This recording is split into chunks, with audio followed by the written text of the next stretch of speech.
Good evening, everyone. It's Andy Glenn here from Sharks TV, interviewing GB Under-20 head coach Martin Grubb after the game. Martin, your thoughts on that game? We won the first period. New team, but there's 3 or 4 changes in that team for last night. Thought they come out with a lot of energy, youthful energy, and done pretty well in the first period. The structure was okay. It was a bit scrappy at times for both teams, but Dan Norton was good in goals to get us off to a good start. Scored in the power play. Second period completely lost their way.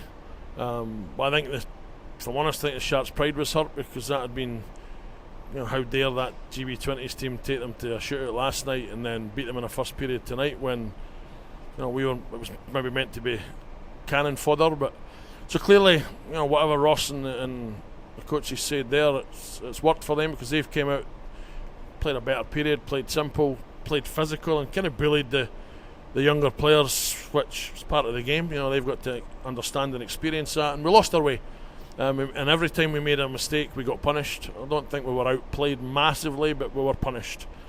Third period, we talked about 5-minute segments and trying to tie or better all 4 of them, and ends up 2-2. We got off to a good start. A couple of goals conceded were a bit soft, but again, much like last night, it's not about playing a scoreboard for a national team here. It's about, of course, you want to win games and a bit of pride, but it's been giving us as a coaching staff some tough decisions to make, and everything gears towards extra preparation to go away to Croatia. So worthwhile, definitely worthwhile. Some really good parts. I think over the course of the 2 games, as a GB team only lost 2 periods, so it's actually not that bad.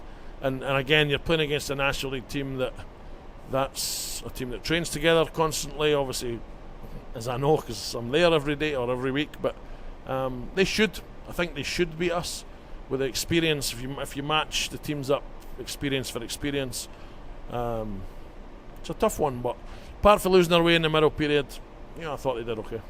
I interviewed Torrin Anderson as man of the match for the GB team. He said that he felt the third period the team really started to gel.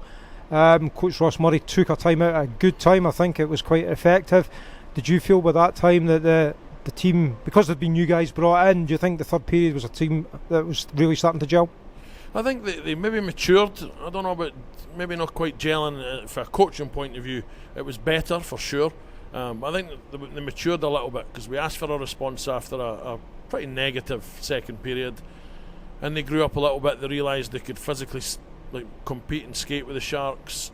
Scored a couple of obviously quick goals, nice goals, and you're right, at the time it was at a good time. So I thought we were definitely better, and I was really pleased with the response because it would have been easy for them after that second period to come out with their heads down and negative body language. But they've listened. They've took the adjustments we made on board, and at this stage trying to make a national team, that's all you can do. And I liked our third period, even at the end, 2-2 period, we still went to try and win that period. We soaked up a bit of pressure, and they showed more character, so that was definitely more pleasing than certainly that middle period. And I thought first period we were pretty decent. The team never gave up, did it? No, and again, like we said it last night, if you put a national team jersey on, you should never give up anyway. You should be proud.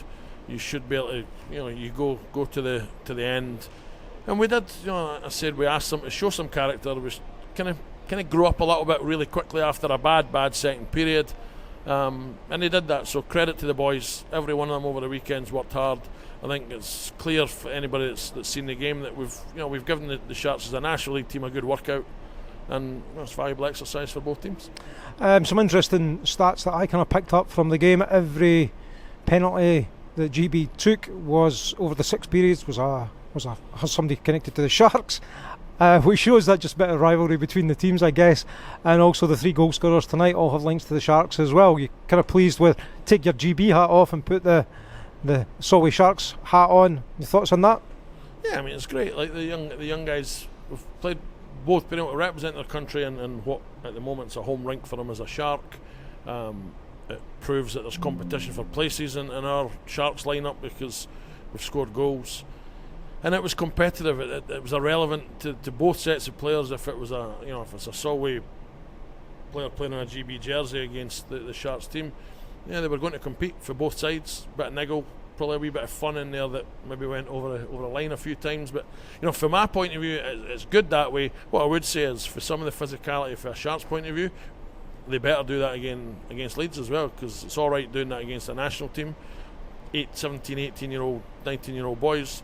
Let's see that continue, because when they did and they played with high intensity in that middle period, played with physicality, they were good. So it's nice to see. And for a Sharks point of view, competition for places, guys scoring goals, guys doing their jobs, always a positive thing. Well, you've got a tough job selecting that team to go to Croatia, as you say, for GB. But as always, just want to wish you all the best and thank you for speaking to me on Sharks TV. Thanks very much, Andy.